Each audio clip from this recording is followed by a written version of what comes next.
Chers amis de Toxin, bonjour à tous et bienvenue pour cette nouvelle émission du dimanche. Aujourd'hui, j'ai la joie de vous parler d'un livre que j'ai trouvé très impressionnant.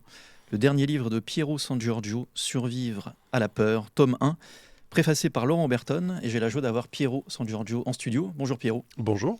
Merci d'avoir accepté mon invitation. Et nous avons également le plaisir d'avoir Laurent Berton. Bonjour Laurent. Bonjour.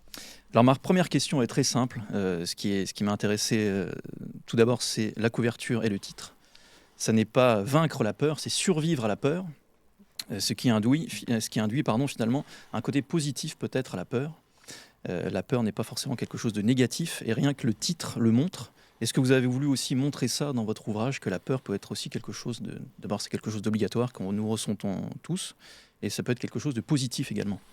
Oui, la peur est un instinct que nous ressentons et qui peut devenir délétère et même très dangereux lorsqu'elle est projetée dans l'avenir sous forme d'angoisse et constante. Nous sommes dans une société qui nous pousse à avoir peur sans arrêt, déjà dans notre vie quotidienne par le fait du monde moderne, mais surtout parce que c'est un instrument de gestion de la population, de gestion des foules, où on nous fait peur, pandémie, guerre, crise économique et ainsi de suite. Or, la peur est un instinct de survie qui est là pour nous aider. Et donc, lorsqu'on la maîtrise, lorsqu'on peut l'utiliser comme ami, elle nous aide notamment à nous inciter à l'action, à la réflexion si possible aussi, pour s'y préparer, mais vraiment à l'action. Et cette action, elle va nous permettre de faire des grandes choses, des prouesses, des actes d'héroïsme au quotidien. Hein. Et dans ce sens, mon livre... si on peut le résumer en quelques phrases, c'est ça, c'est de nous apporter la puissance de cet instinct qui, maîtrisé, peut nous amener à agir pour notre bien personnel, mais aussi le bien des gens autour de nous. Et c'est un gros travail, comme je le dis, c'est un livre impressionnant déjà par son poids et son volume, mais c'est parce que c'est un sujet qui n'est pas simple, c'est un sujet très complexe, qui m'a débordé d'ailleurs quand je l'écrivais au début, puisque c'était censé être un livre... je pensais écrire en quelques mois, et ça m'a pris 6 ans, parce que c'est un sujet, si on veut vraiment le travailler sérieusement, est très lourd. Et je crois que tout le monde ressent la peur par moment, ressent des angoisses, si nous avons l'humilité de l'admettre, et donc apprendre à les maîtriser et les travailler pour en faire quelque chose qui nous sauve réellement, qui nous pousse à l'action, eh bien c'est un gros travail de réflexion et de compréhension. Alors oui, c'est un gros livre de 900 pages, donc c'est Culture et Racines, je ne sais pas si je l'ai dit au départ, donc édition Culture et Racines. Laurent Berton, qu'est-ce qui vous a intéressé dans ce livre au point d'en écrire la préface ? Moi, l'approche me paraît vraiment extrêmement intéressante parce que j'ai toujours regretté l'habitude de la sociologie française de contourner tout ce qui avait trait à notre nature, à notre biologie. Et nous sommes des créatures vivantes et nos émotions reposent sur un programme qui a certes été altéré lors de ces derniers siècles, mais il n'en est pas moins extrêmement important. Et si on ne comprend pas comment fonctionne cette mécanique hormonale que nous sommes, on risque de passer à côté de beaucoup de choses. Et effectivement, je pense que la peur est vraiment un élément primordial en matière de politique, de marketing, de gestion de l'individu, de notre accomplissement personnel. Nous sommes des animaux domestiqués par nous-mêmes, par la société, et donc on a tendance à voir, comme le dit l'expression, le loup plus grand qu'il n'est. Et ça explique aussi beaucoup la passivité, le défaitisme, le suivisme. Finalement, quand on se conforme au jugement stéréotypé de la majorité, c'est par peur d'être déclassé, de perdre notre place, etc. Ce sont des formes de peur pernicieuses puisqu'elles sont rarement identifiées comme telles. Et c'est vraiment, je pense, une manière de réfléchir au sujet qui est extrêmement intéressante et bien plus profonde que ce qu'on pourra lire et entendre d'habitude sur nos écrans. Donc c'est un parti pris qui m'a tout de suite plu et évidemment pour moi la peur est un sujet absolument incontournable si on veut comprendre l'homme et trouver des moyens de nous sortir du bourbier actuel. Oui, alors une chose peut faire peur en voyant le livre, c'est ça, comme je l'ai dit, c'est sa taille, ce qui est paradoxal avec le titre, mais survivez à la peur de voir un livre de 900 pages et vraiment plongez-vous dans ce livre qui est, à mon avis, vous allez me dire Pierrot si vous êtes d'accord, qui est un manuel intellectuel. Clairement, vous allez y trouver des concepts, J'ai vraiment été impressionné par le livre, hein. Je l'ai déjà dit plusieurs fois, même dans une autre émission. Vous allez très loin, très en profondeur, mais il y a aussi un côté manuel. Mhm. Il y a vraiment les deux côtés dans ce livre, ce qui rend le livre vivant et ce qui rend la lecture agréable. Comment est-ce que vous avez conçu, bon, j'ai retrouvé un peu aussi vos idées de survivre à l'effondrement économique. Pour anecdote, je l'avais lu en Grèce à l'époque de la crise en Grèce, donc j'avais vu sur place la réalité de ce que vous apportiez dans ce livre. Et là, survivre à la peur, aujourd'hui, ça tombe très bien avec tous les sujets qu'on a en tête, le Covid, la guerre, etc., tout ce qui peut faire peur, le chômage. Et comment est-ce que vous avez d'abord construit la forme de ce livre, avec ses histoires, ses entretiens? Il y a aussi des conseils, des manuels de pratique à pratiquer chez soi. Comment est-ce que vous est venue cette idée de construction? Alors tout d'abord, c'est que je suis parti du constat que je ne suis pas un spécialiste, je ne suis pas un neurochirurgien, un neurologue, je ne suis pas un psychiatre, je ne suis pas un spécialiste en médecine de la peur. Et dans mes pratiques, j'ai voulu structurer un petit peu mon propos pour qu'il soit à la fois compréhensible par tout le monde, mais en même temps de ne pas me moquer de mes lecteurs et d'aller dans un détail quand même assez pointu.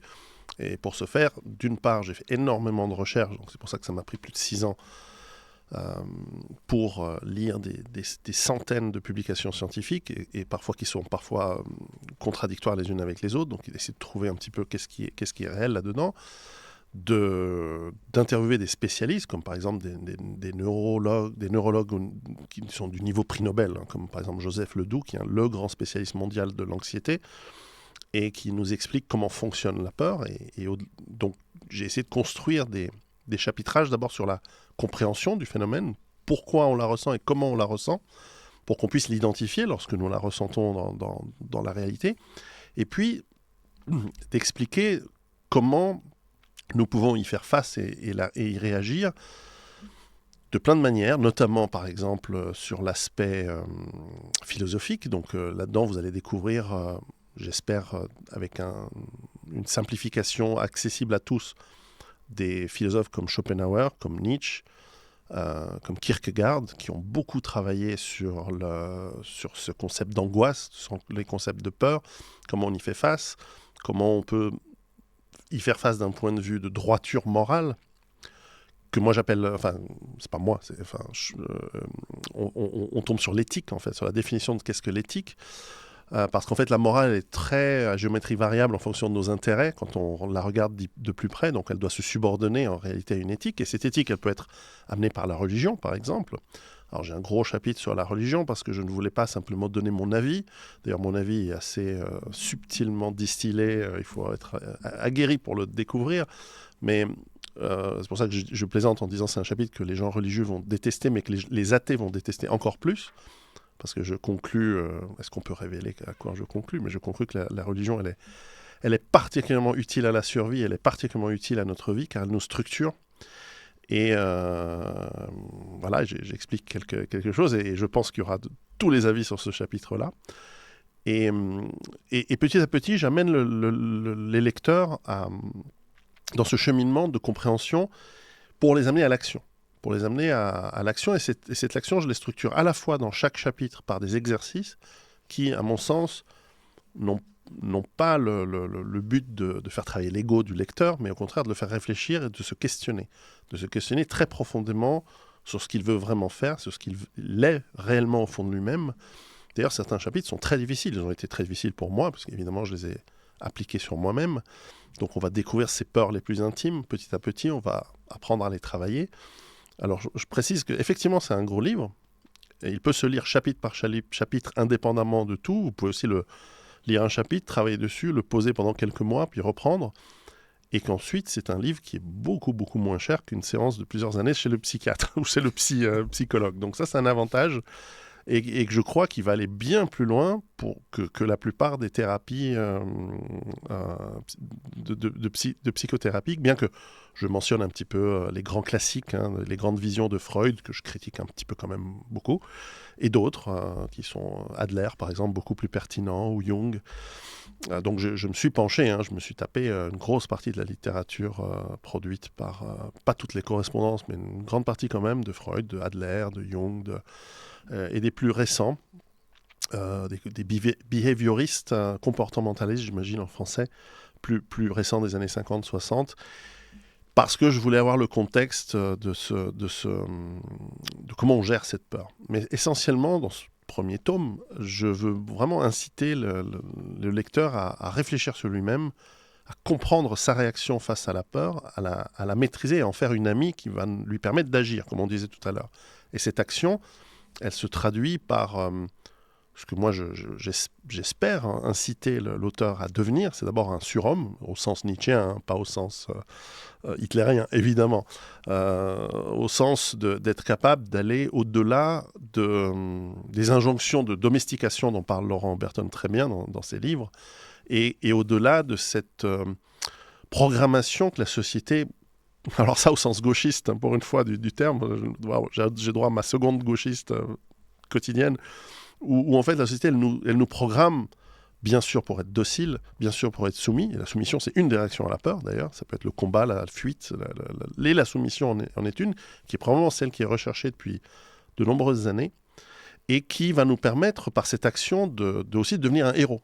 Un héros au sens, alors, pas tout le monde peut être Ulysse ou Achille ou Hector, mais on peut être le héros du quotidien, une femme avoir une famille, des enfants, un homme amener son pain quotidien honnêtement à table et être droit et savoir dire non à la domestication, savoir dire non aux ordres que l'on nous donne de plus en plus directement, et ce non va nous permettre de nous cadrer dans cette éthique dont je parlais tout à l'heure. Donc en fait, on retombe dans tous ces concepts sont liés les uns aux autres, et nous permettent de devenir des hommes et des femmes plus forts, plus droits.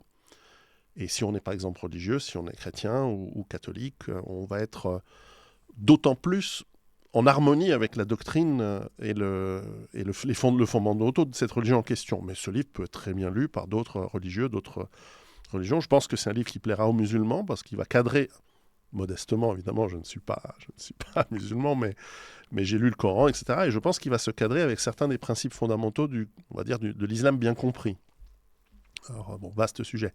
Mais en revanche, voilà, c'est certainement dans le monde chrétien dont je suis issu, puisque je suis de culture catholique, clairement. Ce livre m'a aussi permis de me réconcilier avec ma foi originelle, ma religion de mon enfance, de mon éducation, que j'avais éloignée parce que je voyais en tout cas, j'avais l'arrogance de penser, de voir des incohérences.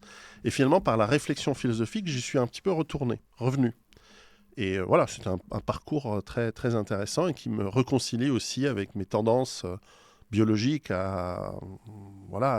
aux croyances peut-être même, archaïques européennes, qui sont plus paganiques. Mais voilà, moi j'ai fait un tour très, très éloigné de réflexion et de parcours de vie qui me fait revenir au point de départ sur ce point-là.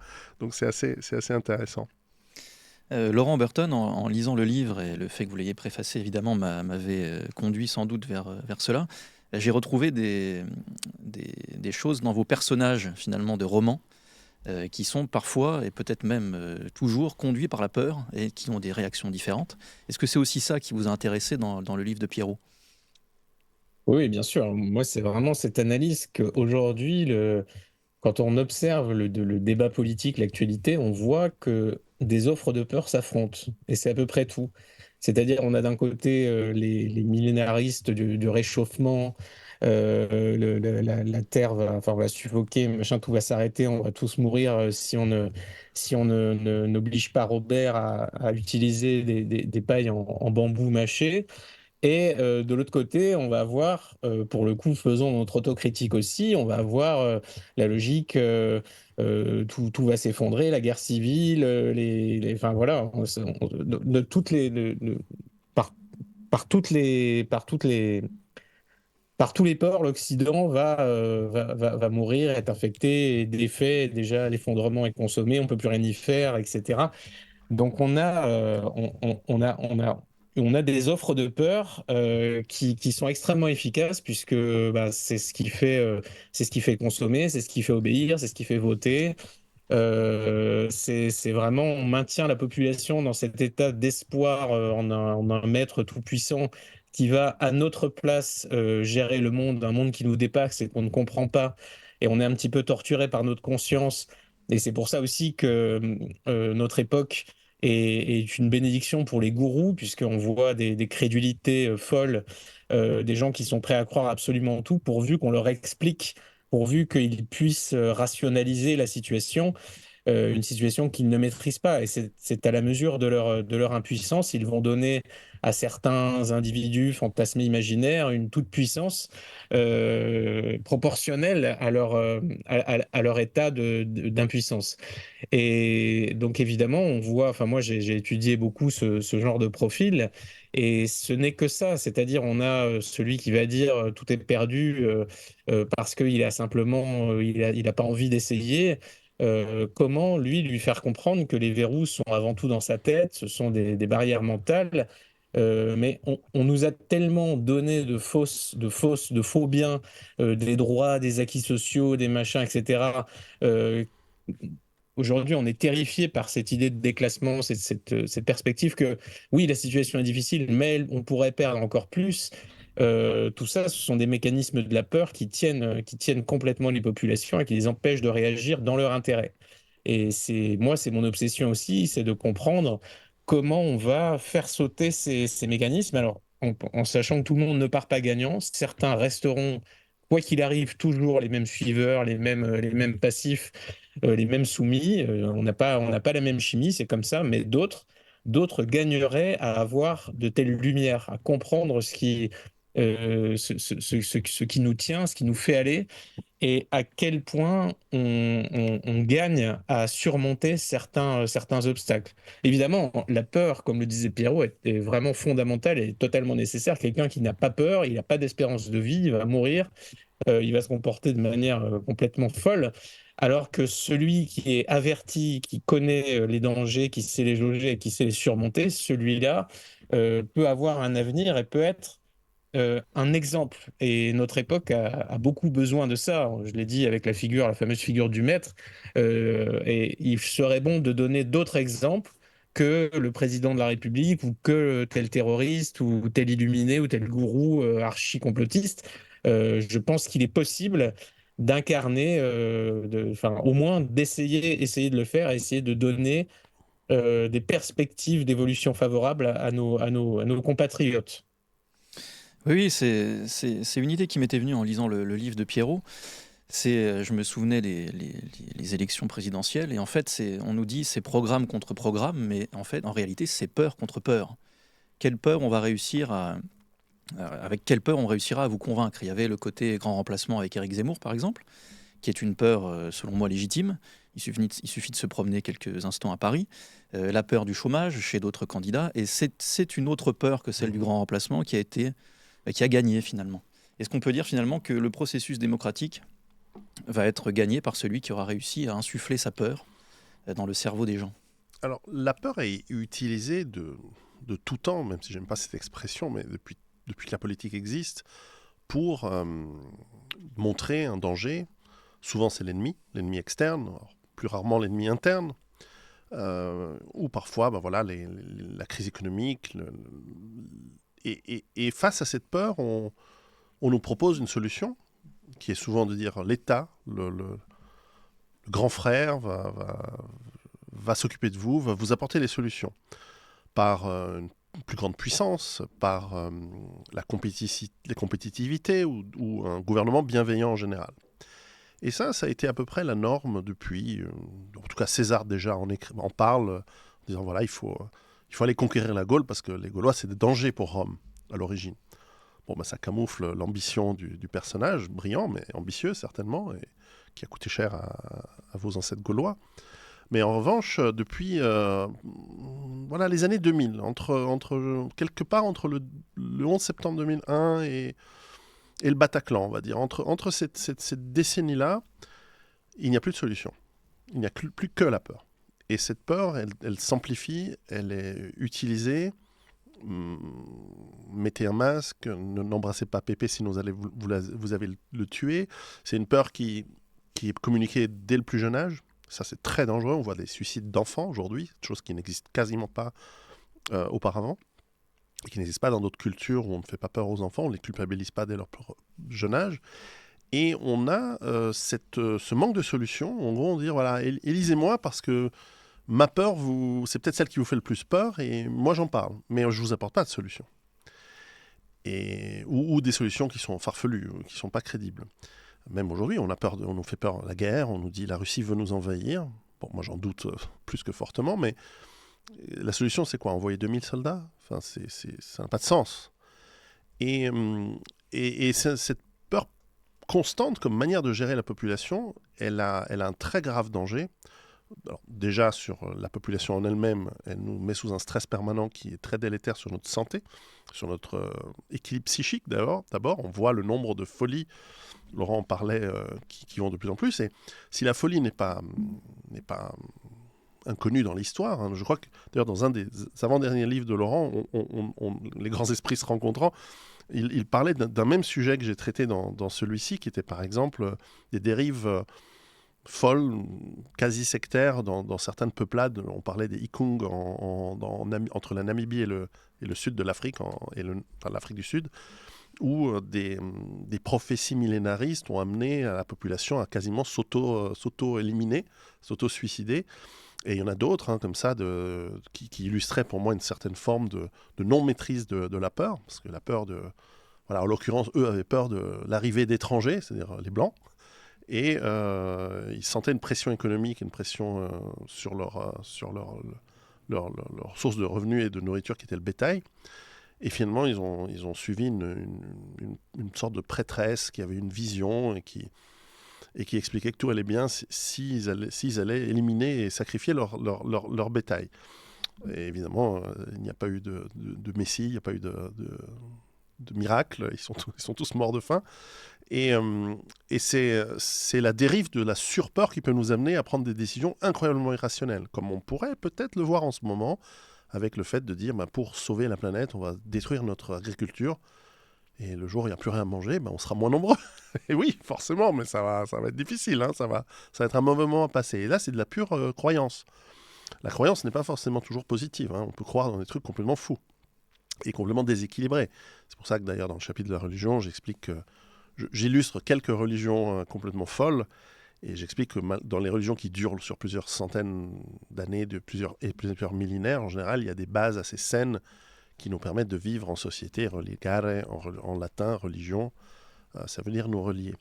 Et cette peur constante, elle a aussi un deuxième défaut, qui celui-là va être très dangereux pour ceux qui nous font peur, c'est que mis sous pression, une population qui est sans arrêt sous stress, sans arrêt sous peur, au bout d'un moment, elle pète un câble, comme on dit vulgairement, elle ne tient plus, et généralement, elle explose dans une orgie de violence, qui peut être soit vers un ennemi de l'intérieur, qui est la fameuse théorie de Laborie sur le bouc émissaire, que je trouve très juste, ou soit soit on essaie de la canaliser vers la guerre externe. Aujourd'hui, notre anthropologie et notre structure économique et sociale exclut la guerre externe, à mon avis, hein, ça ne va pas aller très loin. En revanche, le bouc émissaire, il est toujours là. Et maintenant, la question, c'est quel bouc émissaire va être choisi par la population. Et comme d'ailleurs je l'explique dans un des chapitres du livre, on a des expériences en laboratoire qu'on a fait sur des rats, où on les torture sous forme d'électrochocs pour voir comment ils réagissent. Et les rats, en général, lorsqu'ils ont des électrochocs de manière constante et aléatoire, souvent, ils finissent par se dévorer entre eux, parce qu'ils ne comprennent pas d'où vient le danger. Et soit certains deviennent apathiques et se laissent mourir, en gros, et d'autres deviennent hyper agressifs et essaient de tuer les autres rats pour essayer qu'il se passe quelque chose pour que ça s'arrête. Tout pour eux que ça s'arrête. Nous ne sommes pas des rats, comme évidemment nous en rendons compte. Enfin, certains politiciens, oui, mais la plupart d'entre nous ne sommes pas des rats. Et donc, nous sommes capables de réfléchir. Et lorsque la population commence à se dire qui c'est qui nous met la peur tout le temps, depuis des décennies maintenant, qui c'est qui nous met cette misère qui nous amène parfois à la mort, hein. On a des enfants qui meurent, comme je disais, on a aussi une violence qui devient de plus en plus absurde et au-delà de tout ce qui est raisonnable pour des pratiques de prédation. Hein. Laurent Oberton en parlait déjà dans La France orange mécanique. Eh bien, cette peur, au bout d'un moment, elle va chercher un bouc émissaire. Alors, sera-t-il une minorité ethnique? Sera-t-il le pouvoir? Vous êtes en France, contrairement à ma petite Suisse très calme, un pays qui a régulièrement des pulsions extrêmement violentes contre le pouvoir en place. Donc moi, je pense que le pouvoir fait un calcul très risqué et prend un grave danger pour lui-même, en plus que pour sa population, de se mettre en condition d'être désigné lui-même comme bouc émissaire de cette violence énorme qui s'accumule, un potentiel gigantesque. Et s'il y a une dizaine d'années, je croyais beaucoup au risque de guerre horizontale, qui n'est pas exclu, qui est donc la guerre civile, aujourd'hui, ce risque, il m'a l'air de revenir vers le potentiel de guerre verticale. C'est-à-dire la population excédée, qui n'a plus rien à perdre, et qui, dans un pétage de câble, comme on dit, peut se retourner contre la population. Néanmoins, c'est pas cette hypothèse-là que j'étudie, mais c'est une hypothèse qui me paraît très probable. Et donc, au contraire, moi, je ne veux pas pousser à cette violence, qu'on puisse penser qu'elle sera utile. Encore une fois, on revient à Laborie et sa théorie du bouc émissaire. J'essaie plutôt de travailler sur nous, l'individu, nos familles, et c'est là où on rejoint ce que j'expliquais déjà dans mes livres précédents. Simplement, là, je travaille plus sur l'aspect mental, parce que être prêt à faire face à des effondrements, à des guerres, à des pandémies, tout ça, c'est excellent, c'est très bien. Mais si notre mental, et donc notre maîtrise de la peur, ne fonctionne pas ou fonctionne mal, nous allons faire des bêtises, nous allons nous mettre en danger, ou peut-être nous allons nous laisser embobiner et manipuler par d'autres. Donc il faut rester droit, il faut rester éthique, il faut rester en maîtrise, et c'est pas facile. Et donc c'est pour ça que c'est un gros livre, parce qu'il y a beaucoup, beaucoup de travail, beaucoup d'exercices, et je crois que c'est salutaire de les faire. Alors il y a une autre dichotomie, si je puis dire, qui m'avait intéressé, Laurent. Vous allez me donner votre avis. C'est-à-dire que Pierrot en parle dans son livre, la peur de la mort, qui est quelque chose sans doute qui a toujours existé, la peur de la mort qui mène à des questions, qui mène même à la question du sacré, qui est une peur sans doute très saine, qui correspond sans doute à un monde traditionnel, on pourrait dire, pour faire très simple.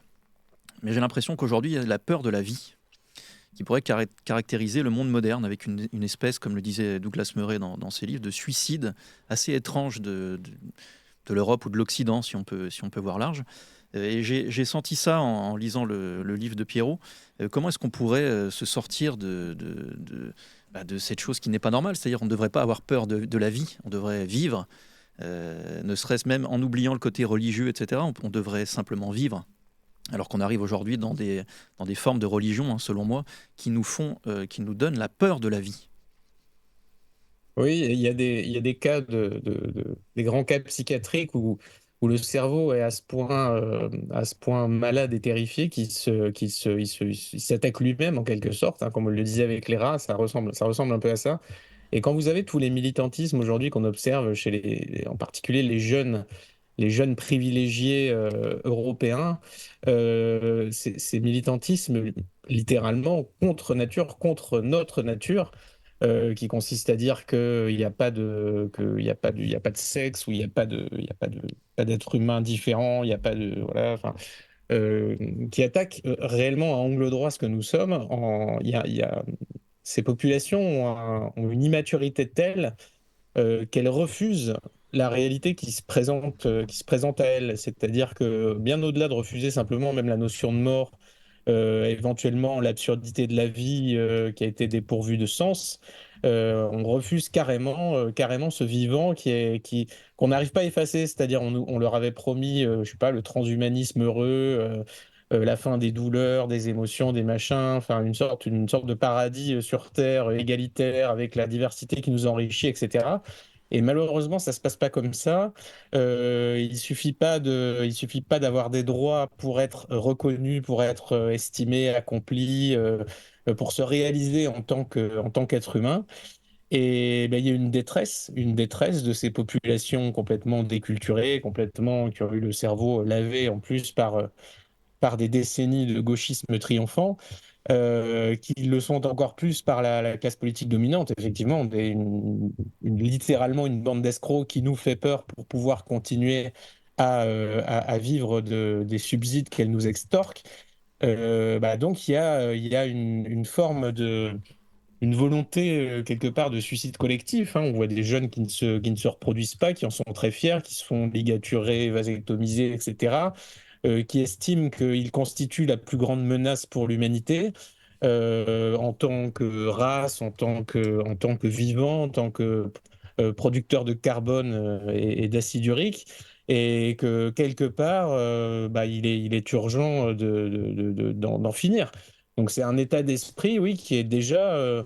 on peut sourire quand on a l'anecdote de cette peuplade qui décide de sacrifier son troupeau en espérant que la vie s'améliore. mais on est à peu près dans cette logique-là, une logique sectaire, qui est réellement, moi, dans tous les mouvements militants gauchistes, je dis gauchistes, c'est pour résumer, pour englober, mais il y a quand même toujours cette espèce de croyance que l'idéal doit faire la peau à la réalité. Et ce sont des gens qui le vivent souvent très mal, qui sont souvent très déprimés. Mhm. Et le problème, c'est qu'ils ne veulent pas renoncer à leur personnage, à leur petite identité de substitution. Donc, ils sont prêts à aller jusqu'au bout de la logique, du déni d'eux-mêmes et à vivre des jours très difficiles, mais si possible en entraînant l'intégralité de la population dans leur chute. Ce qui est très préoccupant et ce qui nécessite de faire circuler des antidotes, des contre-informations, des contre-poisons. Et malheureusement, nous sommes peu en position de le faire puisque nous n'avons pas, nous, accès aux grands médias, aux universités, à toutes ces choses-là. C'est en train d'évoluer, mais en tout cas, ça prend quand même du temps. Et malheureusement, les populations sont fractionnées entre groupes d'intérêts très, très distincts qui ont peur de perdre leurs petits avantages. Les retraités ont peur que leur retraite ne soit plus payée, etc., etc. Il y a beaucoup de gens qui seront donc en faveur d'une perpétuation du système en imaginant que c'est la moins mauvaise solution. Donc voilà, notre travail consistera à essayer de trouver des voies alternatives, crédibles, non sectaires et bénéfiques. En vous écoutant, Laurent, je revenais sur une idée qui serait celle finalement d'une sorte de crise d'adolescence générale qui est vécue actuellement. Et sans doute que survivre à la peur, pour reprendre le titre de Pierrot, ce serait finalement devenir adulte. Sans aller dans ma bouche vers le surhomme, mais si simplement le monde européen et occidental et français et lorrain et familial, si tout ce beau monde devenait adulte, parce que finalement, tout ce dont on vient de parler, c'est une sorte de caprice. C'est un caprice d'adolescent. La domestication, la caractéristique majeure, c'est l'état de juvénilité prolongée. Si vous prenez le chien, par exemple, c'est l'animal qui va jouer toute sa vie, qui va être dans cet état de... Comme il a jamais besoin techniquement de devenir adulte, puisque il a le maître qui subvient à ses besoins, qui s'occupe de tout ça. Et donc, le chien, accomplir des tâches qui n'ont aucun rapport avec sa survie. Il peut aller chercher le journal, les chaussons, etc., la baballe. Il peut s'amuser. Et l'être humain a cette caractéristique aussi, c'est-à-dire qu'il peut, comme on s'occupe de lui, comme d'autres sont là pour réfléchir, eh bien, il peut se contenter de rester dans son immaturité, dans son safe space, dans ses croyances un peu délirantes. Mais tant qu'elles ne sont pas préjudiciables, et certaines même rapportent, certains individus deviennent célèbres, deviennent influents grâce à leur délire. Et donc à partir de là, il n'y a pas de raison que ça s'arrête. Mais c'est vraiment une crise d'immaturité, ce qui explique aussi la crédulité complètement hallucinée des populations aujourd'hui. Euh, c'est bien plus grave que de croire en le Père Noël. On croit en Bruno Le Maire, donc euh, c'est très difficile à partir de là de ramener les populations à la raison en leur expliquant que l'âge adulte peut représenter l'accomplissement et amener des joies bien plus grandes et profondes que le fait de le fuir perpétuellement et de rester réfugié dans cette enfance idyllique qui coûtera très cher à tout le monde. C'est aussi ça, Pierrot, que vous avez voulu montrer dans votre livre, sortir finalement du Big Mother, de la crise d'adolescence perpétuelle.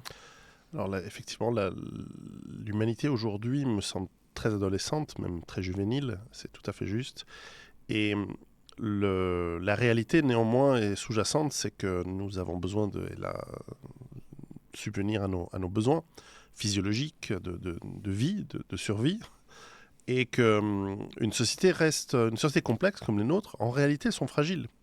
Et que tant qu'une minorité peut se permettre de vivre, parce qu'effectivement ce sont souvent des gens issus de classes bourgeoises qui, le jour où ils ont arrêté de faire mumuse, ont retourné dans un job bien planqué que leurs parents ou fonctionnaires vont leur prodiguer, ou dans les professions libérales. Bon, ils arrêtent de faire des bêtises, ils sont remplacés par une nouvelle classe. Mais quand ces mouvances deviennent, et c'est un peu par mimétisme inévitable, la majorité, ces gens ne sont pas productifs. Et surtout, comme disait très bien Laurent, et il le dit dans tous ses livres, il s'entoure il crée des conséquences dans leurs actes et leurs actions, et qui sont dans leur approche démocratique, qui font qu'on crée des lois qui favorisent. Aujourd'hui, quelqu'un qui viendrait pour travailler en France avec un vrai contrat et venu par une entreprise a beaucoup plus de problèmes à avoir des papiers que quelqu'un qui débarque sur une plage aidé par ces mouvements gauchistes. Donc on va créer des situations où en fait la survie va être impossible, où la vie va être impossible, la vie économique, la vie tout court dans certains cas. Et donc on est dans cette immaturité dangereuse qui nous amène à des dangers réels. Et ces dangers, lorsqu'ils arrivent, il va falloir y réagir. Donc encore une fois, on va faire face à l'utilité de cette peur qui nous fait comprendre que là, il y a un danger. Il faut l'écouter. Il ne faut pas se dire non, mais tout le monde est gentil, je vais aller dans ce quartier parce que je sais qu'il ne va rien m'arriver, parce qu'on m'a dit qu'il ne va rien m'arriver. Que nenni. Vous avez le meilleur temps d'écouter votre instinct et votre peur qui vous dit là, c'est des gens différents ou qui ont des pratiques différentes, ou l'expérience nous montre que ce n'est pas bien d'y aller. Donc n'y allez pas. Et si vous y allez, il vous arrive des conséquences. Enfin, aujourd'hui, la police ou les pompiers n'y vont plus, donc il faut écouter un petit peu les professionnels. Quant à devenir adulte, c'est un processus difficile, et moi j'ai toujours évité le faucon yaka. S'il y avait des lois, on pourrait que... Oui, avec des si on met Paris en bouteille, ce qui serait pas mal aujourd'hui, parce que ce serait intéressant, préserver ce qu'on pourrait. Mais la réalité, c'est que nous avons à faire face à une société extrêmement individualiste, et ça c'est pas nouveau, et donc on va d'abord devoir travailler sur nous-mêmes. Et le fait d'être plus sûr de soi, plus surhomme, moi j'aime bien cette expression de Nietzsche. Alors, comme vous le constaterez en lisant le chapitre, je suis aussi critique sur Nietzsche, ou plutôt je mesure certains de ses propos. Par exemple, je trouve que sa critique de la chrétienté ou du catholicisme oublie à quel point il peut y avoir dans l'histoire des chrétiens extrêmement testostéronés et capables d'être en réalité des vrais surhommes, de se dévouer, mais, comme vous l'avez fait remarquer subtilement tout à l'heure, et c'est très vrai, c'est très juste, cadré par la morale, qui pour moi doit être elle-même cadrée par l'éthique. Mais bon, c'est à la limite de la sémantique, mais moi j'ai souhaité faire cette différence hiérarchique dans mon livre, parce que le roi, ou le chevalier, ou le combattant sauvage va faire du mal au bout d'un moment, et va d'abord se faire du mal à soi-même, in fine. Et donc, il va être amené tôt ou tard à cette notion mal comprise du surhomme qui est une pulsion de mort. En revanche, nous voulons une pulsion de vie. Et c'est ce que les bonnes religions nous apprennent.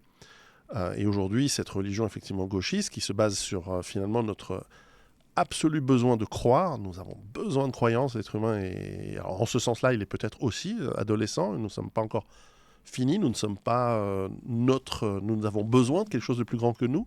Nous ne sommes pas Dieu. Nous ne sommes pas un Dieu. On peut le regretter, mais c'est comme ça. Donc nous ne serons... Même le transhumanisme ne nous amènera pas à l'être, à le devenir. Nous ne sommes pas immortels. Nous sommes des petits êtres fragiles, fragiles psychologiquement, fragiles physiquement. Et c'est grâce à la technologie et c'est grâce à la civilisation qu'on s'en sort. Mais cette civilisation, elle peut aussi nous amener à nous fourvoyer, à redevenir enfantin, juvénile, adolescent, comme vous voulez. Et nous avons besoin de reprendre ce contrôle. Et c'est par l'individu, d'abord, à mon avis. D'abord sur ce travail sur soi, sur comprendre qui on est, pourquoi, et qu'est-ce qu'on veut, et pourquoi est-ce qu'on le veut. Cet exercice, par exemple, j'ai un gros chapitre sur comprendre ce qu'on veut. Ce travail nous éloigne de cette juvénilité, de cette volonté juvénile de l'enfant de 4 ans qui fait un caprice. Or, nous sommes dans une société qui a la maturité d'un enfant de 4 ans qui fait des caprices. L'égalité, c'est bien, parce que l'inverse, ça nous fait du mal d'accepter qu'on est tous différents. Et c'est très bien qu'on soit tous différents d'ailleurs. Mais ça implique certains sacrifices. Ça implique qu'on ne peut pas faire les mêmes choses avec tout le monde. On peut pas... Et donc, ça implique de différencier, ça implique de choisir. Et ça, c'est impensable pour un enfant de 4 ans. Mais heureusement, les enfants, ils grandissent. Sauf dans notre société où, de plus en plus, la société collective... Et donc, après, on a les délires, comme les enfants qui, lorsqu'ils ont vers 8-9 ans, moi j'ai 4 enfants, j'ai pu voir, j'ai pu gérer la chose, ils commencent à devenir mythomanes. Il y a un âge où on invente des trucs. Et ils disent à leurs copains, oui, tu sais, en fait, pendant les vacances, j'étais gardien de foot de l'équipe nationale de je sais pas quoi. Je dis, mais t'as 9 ans, arrête de dire des trucs complètement idiots. Ben, aujourd'hui, on a des ministres de l'économie qui disent, non, mais on va mettre l'économie russe à genoux. Ben, c'est la même chose. C'est de la mythomanie totale ou de l'incompétence totale, je ne sais pas. Mais qu'on ose dire un truc aussi idiot, c'est un symptôme d'une société qui est folle, qui est complètement... je vois pas d'autres mots. J'aimerais bien utiliser des mots plus savants, plus nuancés. Et donc, bref, on va travailler sur nous-mêmes d'abord, comprendre ce qu'on veut, et pour ça, il faut comprendre qui on est. Donc, il y a un travail d'introspection, et c'est encore une fois, autant j'espère que le livre est facile à lire et qu'il est accessible, ce n'est pas un livre simple, et ce n'est pas un livre que vous allez lire comme un roman et qui va vous dire ah bah ouais, c'est cool, maintenant je sais gérer la peur. Non, c'est un gros travail sur soi-même. C'est pas du développement personnel Non, que les choses soient c'est claires. pas de la méthode Coué, Ouais. bien que Coué, en fait, était brillant. Hein. C'est un Français dont vous pouvez être fier. Mais dont sa pensée très subtile et très fine, j'en parlerai plutôt dans le tome 2, a été un petit peu dévouée par justement cette pensée positive qui est souvent voilà, reprise dans le développement personnel, qui est un peu de la psychologie à 2 francs pour... j'ai pas envie de dire bonne femme parce que ce serait sexiste à mauvais escient, mais par des gens pas très évolués ou qui se réfugient dans cette facilité de dire si je crois très fort à quelque chose, ça va arriver. Ben, on retombe dans ce gauchisme et cette pulsion de mort, en fait. Et ce qui nous attire et dont nous sommes toujours au bord du gouffre. Et peut-être pour ajouter, par rapport à revenir à la partie religion, c'est qu'on ne peut pas avoir juste une religion, on ne peut pas avoir qu'une religion qui est dans le positif. Il faut que cette religion contemple, ou croyance personnelle, peu importe, mais qu'elle comporte, qu'elle observe et qu'elle puisse voir aussi un aspect maléfique. Parce que le mal existe réellement, il est très difficile à définir, mais on le reconnaît. Et nous sommes, et ça c'est un point important, parce qu'il faut le combattre, ce mal, c'est un devoir de le combattre. Nous sommes aussi dans une société où on inverse, par inversion des valeurs, on nous a amené le mal, avec un grand M, au cœur même de la société, au cœur même des pratiques de cette société, et qu'on fait passer pour étant quelque chose qu'il faut faire et qui est bien. Et moi je sais que j'ai flirté avec ça, parfois même, sans même m'en rendre compte, j'ai dû... je l'explique à un moment dans les relations hommes-femmes, à quel point ça peut être... on peut tomber sur des choses qui font du mal à l'autre. Et donc, il faut se reprendre, il faut se ressaisir, il faut se comprendre. L'avantage de la religion, je parle beaucoup du pardon, par exemple, dans un des chapitres. Le pardon nous permet de nous reconstruire, de nous retomber sur terre. Le judaïsme ou le catholicisme ont cette notion du pardon qui sont très intelligentes, qui sont très sages. Et dont il faut utiliser, et qu'il faut utiliser pour justement devenir adulte en arrêtant de faire des bêtises. Alors il y a un parallèle qui m'est venu, Laurent, vous allez me dire ce que vous en pensez en écoutant Pierrot. Il y a, en lisant son livre de toute manière, une sorte d'obligation quelque part à l'humilité. C'est-à-dire qu'on se rend compte que nous sommes attraits à nos peurs, nous sommes dominés par tout ce dont on vient de parler. Et finalement, l'humilité, c'est d'abord s'occuper de... Là, je suis devant un chapitre « Personne ne viendra vous sauver », qui est un des derniers chapitres du livre, une des dernières grandes parties du livre. Et finalement, c'est ça, c'est « Personne ne viendra vous sauver », donc occupons-nous déjà de nous, alors à l'échelle individuelle, puis à l'échelle familiale, et gardons quelque part ce côté plus global, mais pour quelque chose de supérieur, de transcendant. Alors moi, je vais dire du sacré, de la religion, mais ça peut... Vous aurez peut-être d'autres termes. Comment vous, est-ce que vous êtes par rapport à ces questions-là ? Ouais, moi, je suis totalement d'accord avec cette façon de voir, cette démarche qui vient de soi. Le salut implique un travail individuel, implique une conscience aiguë des choses, une réflexion et des démarches. C'est pas ça tombe sur moi par hasard en restant couché devant FR3. C'est pas comme ça que ça se passe. C'est une démarche vraiment importante et je pense qu'il faut arrêter de se contenter de se dire, je sais pas si je vais adhérer à telle chapelle, à tel machin, ça ira mieux. C'est pas comme ça que ça marche. On parlait par exemple des chrétiens.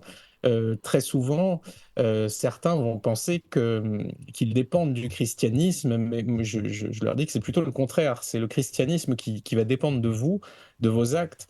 Et malheureusement, si le christianisme traverse des difficultés importantes, c'est parce que simplement les chrétiens ont tendance un peu à s'oublier en route, et ceux qui les représentent les plus bruyamment sont pas du tout, à mon avis, ceux qu'ils devraient être. Donc, ça va être aux individus de reconquérir l'espace, reconquérir les âmes, se remettre au boulot, effectivement, combattre le mal, ne surtout pas tomber face aux délires de l'époque dans d'autres délires, ce qui est un risque très élevé. Les individus perdus qui ont besoin de structures de pensée absolues peuvent, hélas, adhérer à des visions très naïves et très primaires du monde, auxquelles ils pourront sacrifier leur intellect et tout le reste. Et évidemment, c'est pour ça que je parle de vision alternative. Quelle est notre offre face à tout ça? On doit avoir une offre crédible, claire et structurante, d'amélioration de soi, et ne pas laisser ça, bah, je sais pas, à telle marque, à telle chapelle, à tel parti, à telle secte. Donc il faut faire envie et il faut trouver le moyen de parler à ces populations. C'est un travail peut-être de bénédictin, parce que nous n'avons pas le service public, nous n'avons pas ces moyens-là. Donc il faut être à la hauteur, et c'est un combat qui est très difficile, très compliqué, mais qui peut, puisqu'il est très difficile, les récompenses qu'il implique peuvent être très importantes. Je sais que c'est pas facile aussi de porter des discours parfois nuancés, parfois équilibrés, simplement parfois de dire bah, je sais pas. Là, je vois par exemple ce qui s'est passé en Russie. Vous interrogez 10 personnes, 9 seront extrêmement convaincus que c'est je sais pas quel machin d'intérêt, la CIA, le Mossad, les Russes, l'Ukraine et machin. Ils sont très sûrs d'eux parce qu'ils ont vu un type sur Internet faire des petits carrés rouges sur une carte, et il y a un besoin, une volonté de crédulité qui m'inquiète, parce que moi, j'essaie de porter des arguments que j'imagine rationnels, et quand il se produit des choses comme ça, bah, j'ai l'humilité de dire je ne sais pas. J'observe que des faits se sont déroulés, que lui a dit ça, que lui pense ça, et que les répercussions politiques pourront être les suivantes, mais j'ai l'humilité de dire que je ne décode pas le monde entier. Donc c'est peut-être pas un discours qui plaît, malheureusement. Les individus veulent adhérer à des croyances absolues. Donc à partir de là, bah, bonne chance à nous, et on va essayer quand même de porter la voix de la raison, et essayer d'aider les individus à se développer.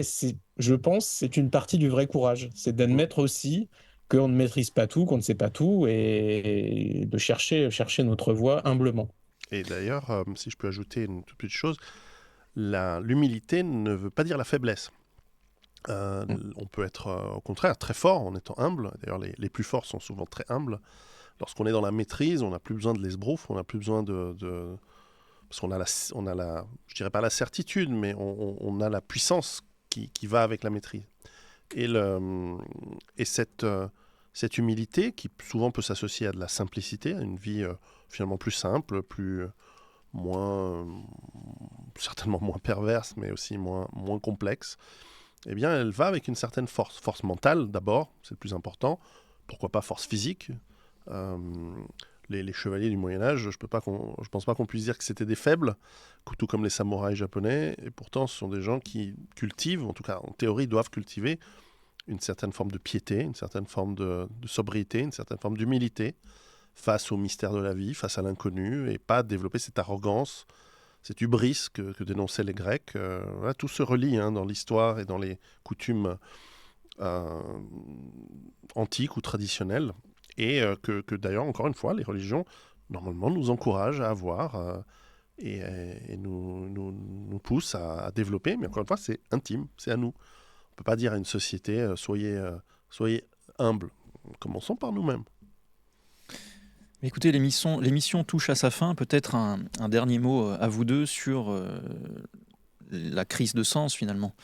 Parce qu'il y a une peur qui est, je pense, très saine qu'un événement n'ait pas de sens. Et effectivement, pour rebondir sur ce que disait Laurent, on va inventer du complotisme exagéré, on va suivre un gourou, on va suivre je ne sais quoi, on va suivre Greta ou d'autres. Même de notre milieu, on va suivre des gens de notre milieu aussi qui racontent n'importe quoi, je ne citerai pas de nom. Donc quelle est votre approche par rapport à cette peur qui, à mon avis, vous me direz si vous êtes d'accord, qui est saine, qu'il faut que cet événement ait du sens. Comment est-ce qu'on peut gérer ça et peut-être une note positive, si on y arrive, pour finir cette émission du dimanche? Ouais, la mort est déjà absolument essentielle à la vie. Encore une fois, la croyance en l'immortalité de notre vivant n'a absolument aucun sens, ne rendrait la vie totalement insensée. Donc évidemment, la mort a beaucoup de sens et la conscience de cette mort encore plus. Elle nous met face à nos responsabilités, donc il ne faut pas du tout fuir ça. Ça permet des interrogations extrêmement profondes, ça permet d'accéder à cette souveraineté morale et mentale dont on parlait, qui est la vraie force aussi. La vraie force est de ne rien ignorer, de tout essayer d'admettre et de comprendre. Par-delà les réflexes émotionnels, par-delà c'est nos hormones qui nous hurlent de ne pas regarder ça, d'ignorer ceci, etc. Oui, la vie est sûrement plus confortable quand on refuse de réfléchir. Mais encore une fois, ce combat intellectuel a un prix, a des récompenses qui lui sont propres et me semble vaut vraiment la peine d'être mené. Donc, de nous interroger sur ce que nous sommes, de continuer à faire ça, d'essayer de ramener nos concitoyens exaltés à un peu plus de prudence, de leur expliquer que vraiment dans la vie, le hasard existe, l'absurdité existe, que l'explication totale et supérieure, immédiate, ne viendra jamais toute seule, ou que le doute est important et que c'est comme ça qu'on construit une pensée. Pierrot? Oui, l'aspect positif, c'est qu'on peut devenir des hommes et des femmes bien plus performants. Je fais attention de ne pas tomber justement dans le développement personnel, mais bien plus heureux par cette maîtrise que l'on a de nos émotions. Et cela nous amène en fait à un mode de pensée qui existe à toutes les époques et qui est le stoïcisme, en tout cas que les Grecs et les Romains appelaient le stoïcisme, dont l'empereur Marc Aurèle, Marc Aurèle qui avait écrit là-dessus. J'aurais dit ça aussi, oui. Et voilà, cet empereur philosophe qui en gros expliquait, voilà, ayons l'humilité de ne pas croire qu'on va tout pouvoir maîtriser, nous ne sommes qu'humains, nous ne sommes pas parfaits, nous ne sommes pas des dieux, encore une fois, mais surtout d'accepter ce que nous ne maîtrisons pas et d'accepter que c'est un fait, ça arrive, on va mourir. Nous allons redevenir poussière tôt ou tard, peut-être même notre mémoire va être oubliée par nos arrière petits-enfants. C'est pour ça que penser à nos ancêtres, c'est important. Parce que ça nous projette vers l'avenir et avec cette humilité et avec cette abnégation, avec ce travail sur nous-mêmes, mais ensuite sur ce que comment on va transformer cette force dans des actions qui vont nous permettre de construire. On va peut-être reconstruire, parce que je crois que notre civilisation, là, on va pas arriver à la sauvegarder. En revanche, on peut en construire une nouvelle, bâtie sur les restes, les ruines, les bonnes choses de ce qui reste de notre ancien. On a énormément de choses formidables. Mais ça, il va falloir travailler dur et accepter qu'il y a des choses qu'on ne peut pas changer. Et ça se traduit dans notre... Et à mon avis, ça se traduit dans la force. Donc on va devenir plus fort. Et bon, après... celui qui est très matérialiste va dire, voilà, il y a une sélection naturelle qui se met en place. Et moi, j'espère qu'avec mon livre, comme ceux de Laurent, on apprend à être des... Moi, j'appelle ça, je reprends toujours le mot de surhumain, mais on va devenir des hommes plus forts, plus cohérents et plus sains, et plus bons, avec un grand B. Eh bien, merci à vous d'avoir accepté mon invitation. Je montre le livre de Piero San Giorgio. Je vous invite vraiment à le lire. Vous y trouverez des choses qui m'ont encore une fois très très très impressionné. Et je vous dis à très bientôt sur Toxin ou ailleurs et passez un bon dimanche.